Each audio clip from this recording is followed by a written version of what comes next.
La libertad de prensa es un derecho derivado de la libertad de expresión.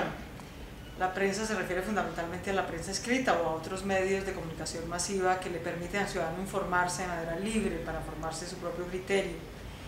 En general, la libertad de prensa, medida, digamos, por indicadores durísimos como los atentados contra la vida, los homicidios contra periodistas, por fortuna ha mejorado.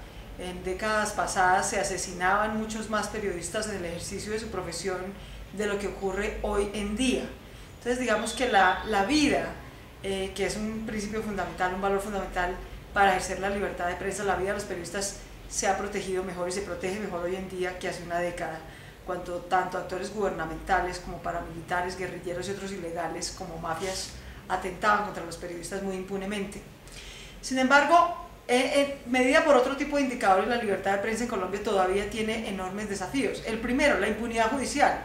Sí, nos matan menos, pero no sabemos quién nos mató en el pasado, ni por qué. Los casos se vencen por términos, incluso pasados 20 años, no sabemos quién ha asesinado a los periodistas en Colombia, bajo qué motivaciones, si realmente eran ilegales o eran más bien intereses legales corruptos y encubiertos.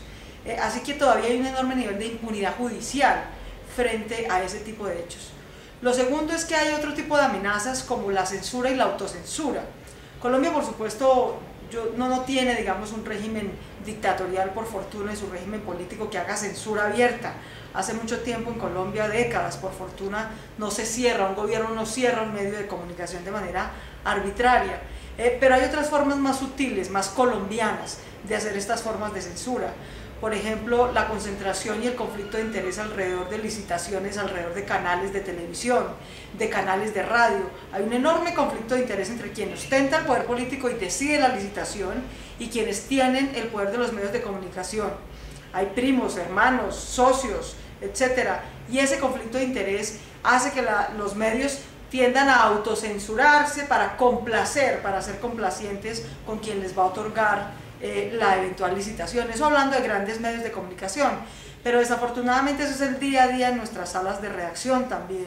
Muchos periodistas que se autocensuran porque intuyen que el dueño de su medio o el propietario o director de su medio tiene interés directo en un tema que va a cubrir y aunque no le ha dicho expresamente que no se meta con el tema, entiende que hay unos límites tácitos.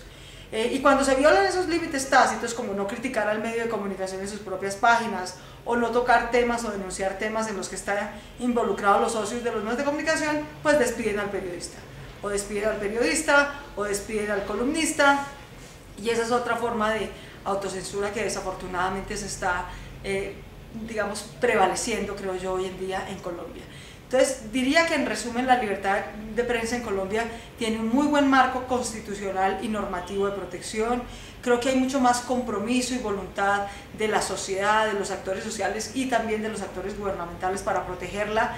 El homicidio se ha reducido, pero otras amenazas como la autocensura, el conflicto de interés, la demanda judicial para silenciar a la prensa, para silenciar a los periodistas, para imponerles versiones de los poderosos, de los políticos, usando la justicia para defender intereses particulares y no el interés general de la libertad de expresión y la libertad de prensa, son amenazas todavía muy recurrentes.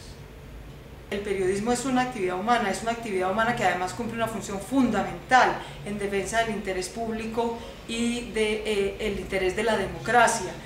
La Corte Constitucional, la Corte Interamericana de Derechos Humanos, a la cual pertenece obligatoriamente Colombia, ya han sentado esos límites. Ya han dicho que el límite del periodismo informativo es la veracidad de los hechos. Un periodista no se puede inventar un hecho, no puede manipular una fuente, no puede decir que ocurrió lo que no ocurrió. Y un periodista de opinión tiene que pronunciarse sustentadamente sobre un hecho, no puede inventarse tampoco los hechos, no puede distorsionar los hechos. Pero mientras los hechos sean veraces, las opiniones son libres. Los ciudadanos y los periodistas tenemos derecho a opinar fundamentadamente en cualquier sentido, mientras el hecho sea veraz. Así que los hechos y los fundamentos, los límites de la actividad periodística están debidamente sentados, tanto en el periodismo como en el derecho. Si los están demandando no es por falta de límites ni por falta de comprensión, sino por abuso del poder.